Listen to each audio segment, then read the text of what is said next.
Fact Up. Fresh news every day. Trump is under fire. How, who, and why did he displease him? Cyber attack taken across Europe. What happened and who is involved?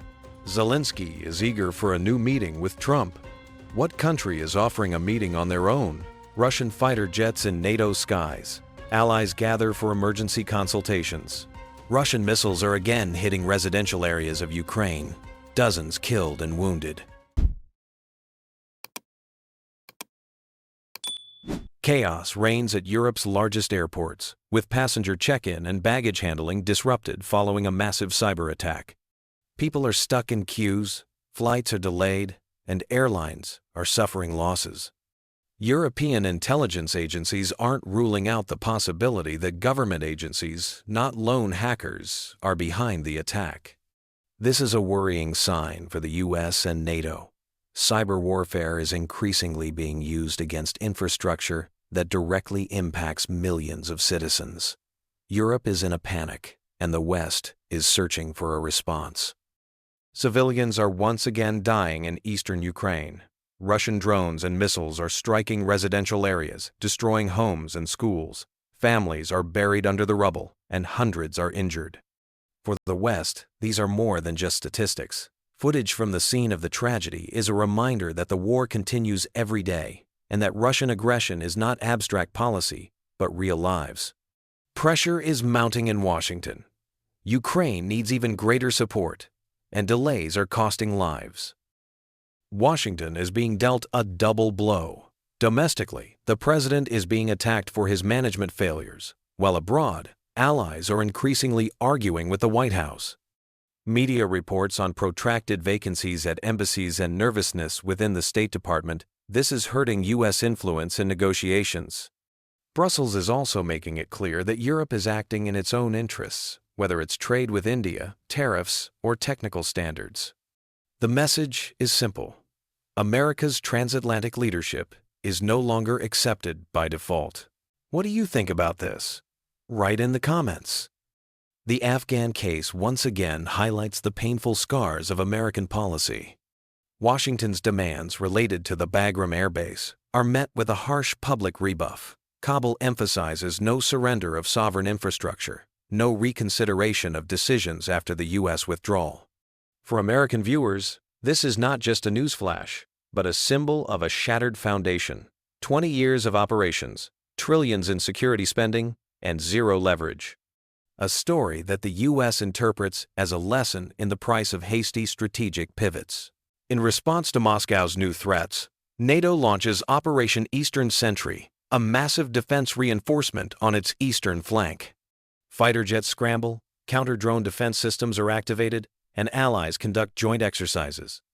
For the U.S. public, this is a signal.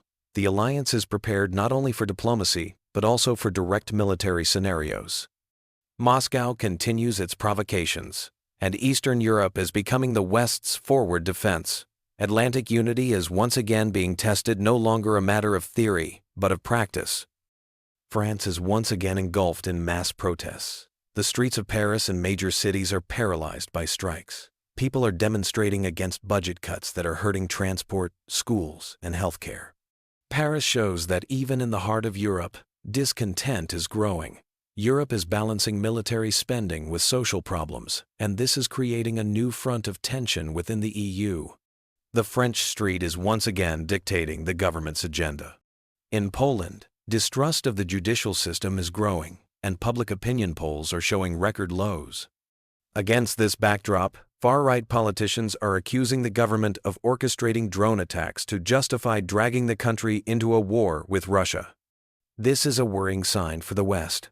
Even among NATO allies, political divisions are deepening.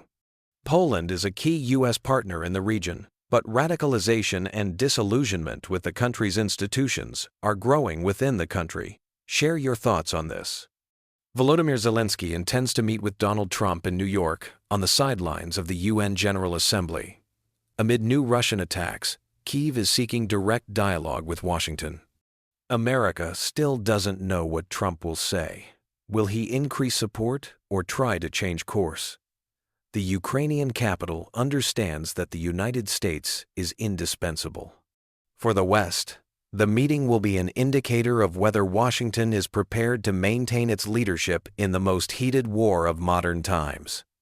Several key Western capitals are declaring their support for Palestinian statehood, a move that Israel is reacting harshly and harshly. For Washington, this is an unpleasant dilemma. Close partners are publicly demonstrating their willingness to pursue their own path, even if it complicates the U.S. position in the Middle East. The debate immediately shifts to the security sphere: how to maintain ties to Jerusalem without losing influence in the Middle East. The two-state solution is returning to focus, but there are no more compromises.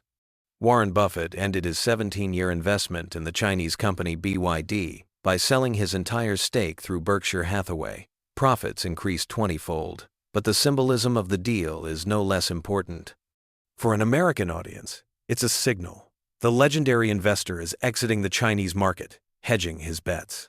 Chinese companies are losing the trust of Wall Street's biggest players. Buffett made a move that some Western funds may follow suit. This is a story not just about money, but also about the new geopolitics of investment. The UN warns that Vietnam could lose up to $25 billion due to new tariff barriers imposed by the United States.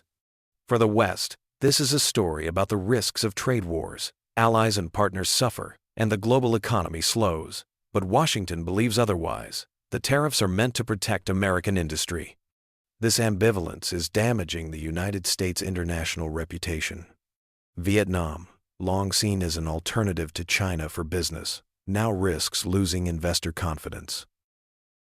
Swedish Ericsson signed a $1.3 billion contract with British Vodafone, to supply 5G equipment for an 8-year period. For London, this is a step toward reducing its dependence on Chinese technology.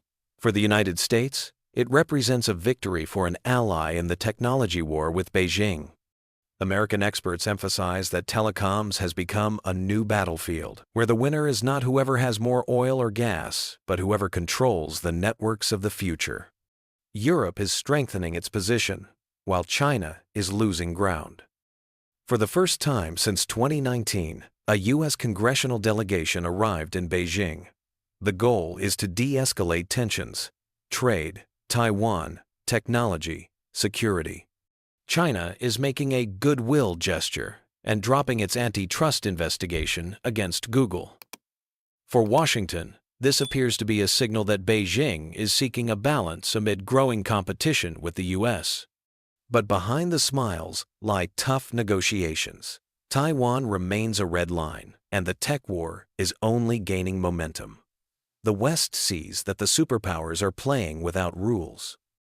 A new global report is sounding the alarm. Leading oil, gas, and coal exporters plan to increase production by 2030, despite their Paris pledges to limit global warming. Increased disasters, fires, hurricanes, and droughts will hit the United States itself. Washington publicly talks about a green agenda, but the reality is that even its allies in Europe and Asia are ramping up production. The world is hurtling toward a climate crisis, and time is running out.